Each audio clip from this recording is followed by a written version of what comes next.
warahmatullahi taala wabarakatuh. Sa katapusang segment na to ang panag-ubad ng tulmanon na sa Lambang Samoro da CBC Peace Advocacy FB Live on air din nila mas sibihan ng DXUM bati din sa siyudad sa Davao, no? Matag-adlawng Sabado alas 2 ngadto sa alas 3 na sa kahaponon ya ating naman nga atong gibahin ngadto sa upat ka segment kining atong tulmanon aron paghatag og mas klaro or kana bitawng masundan sa ato ang mga listeners sa ato mga followers sa ato ang Facebook, no? Labi na din sa ato ang rehiyon sa Davao nya malagi to ang ato ang kuan diha is kana bitawng nasayod ta nga kung kutong maminaw ta labi na sa Facebook karon kay mao naman na ang ato ang usa sa mga means of pagsunod ug pagkuan ni ana dili kayo mulahutay og dugay man ito ginaputol-putol usually tag 10 minutes lang para nga matagaan nato og kay gayunan ang ato mga kaigsuonan nga gustong mo sunod sa ato ang tulumanon. So sa ato ang gingon dinhi sa ato ang kining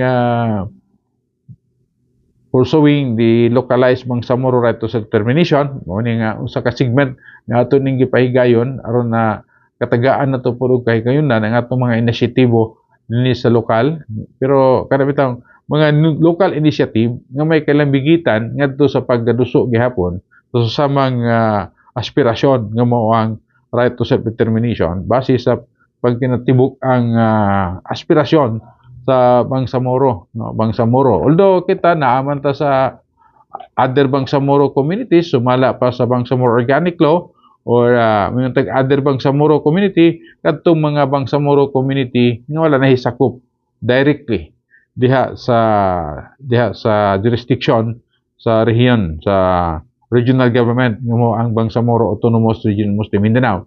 Apan bisan pa niana doon nakita mga mekanismo nga kinahanglan po nato pagabuhaton at least man lang pinaagi diha is atong mamanifest ang ato ang gitawag nato nga right to self-determination base sa ato ang pamana. Apil diha ang katong ato ang giingon nga pinaagi sa atong panagiusa guided by the principles as enshrined in our of course ato ang sa Islam ug apil na usab diha sa Bangsamoro nga prinsipyo samtang giduso ang ato ang right to self-determination nga pwede nato makabuot pinaagi ang ato ang giingon pinaagi sa atong panaghiusa bisan pa man pinaagi sa principled engagement atong matagaan og representasyon, recognition og ang uban nga mga nagaunang agenda panginahanglanon diha sa ato ang mga lokalidad, no? Mga lokalidad. So ato ring gitimbaya ang ato ang mga kaubanan diha sa Davao del Sur, particularly sa naglangkob mga lideres nga naglangkob sa ato ang Provincial Muslim Community Council, no? Muslim Community Council nga nagpahigayon og meeting ni adtong milabay nga pizza 5, pizza size. Pizza size nini nga bulana dito sa may Almendras Hall sa Provincial Coliseum sa Davao del Sur. So mga dagang agenda nga ato ang nakabot apil na ni ana ang atong plano, no?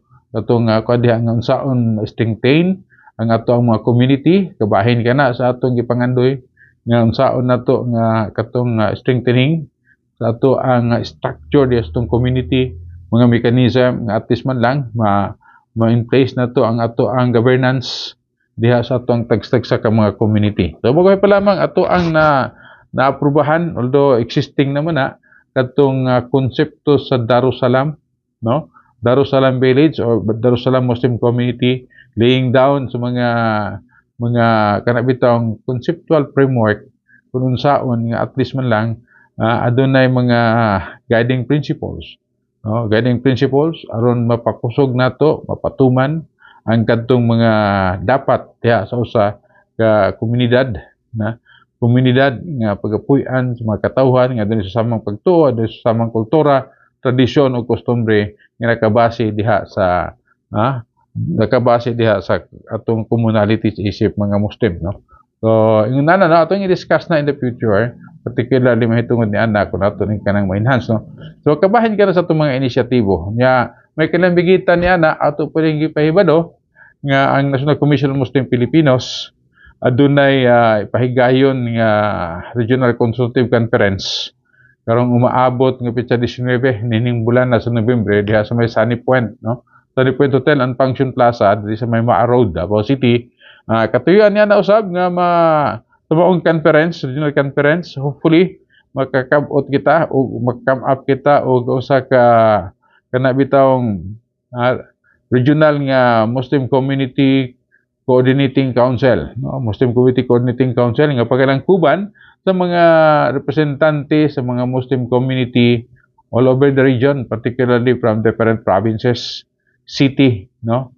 Niining region sa Davao, no? So ato nang i-detalye niya pagkahuman ni ana ang unsa may mamang outcome ni ana, no? So mama na mo gyapon natong purpose dili man ta mag-organize og bagong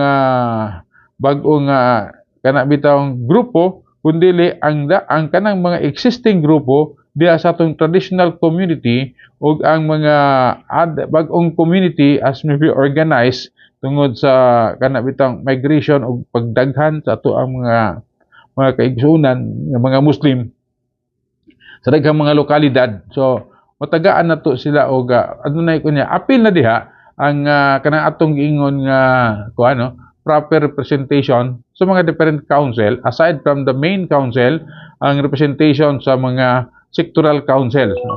Nga it should be represented sa mismo sa ilahang hanay, sa ilahang sektor. Mo na ang wisdom diha dapita, no? Para kana bitawng inclusive ang representation, unya proper ang representation sa different sector nga kinahanglan diha sa atong tagsa ka mga community. May kilambigitan sa gitawag nato nga pag-strengthen ug pag-empower sa ato ang communities, particularly atong gi-describe as Muslim community para nga angkop para sa tanan. Minutag Muslim community regardless of tribe sa isa ka lokalidad, sa isa ka dapit nga diin ana ang mga Muslim atong hiusahon diha sa common identity as Muslim community. Mo na to ang strengthen ug empower. Walang kita yung oras itong panag-ubad ng Turmanon sa Lambang Samoro, the CBC Peace Advocacy F11 na Ngalan na lamang sa Consortium Bangsamoro Civil Society nga may naghatag og kahigayunan nga mapadayon ng Turmanon. Kining iyong higala, igsoon, si Sami, manamilit, ug evidence para tuyong nagkanayon, mali dunya kakaan nakatai so abadan mali akritika kaan nakatamutugadan. Si Sami with all sincerity, ability, morality and integrity saying, together, let us strive to achieve success as if we are going to live with soul forever. And together, let us strive to achieve success as if we are going to succumb to death tomorrow. Wabillahi taufiq wal hidayah. Wassalamualaikum warahmatullahi wabarakatuh.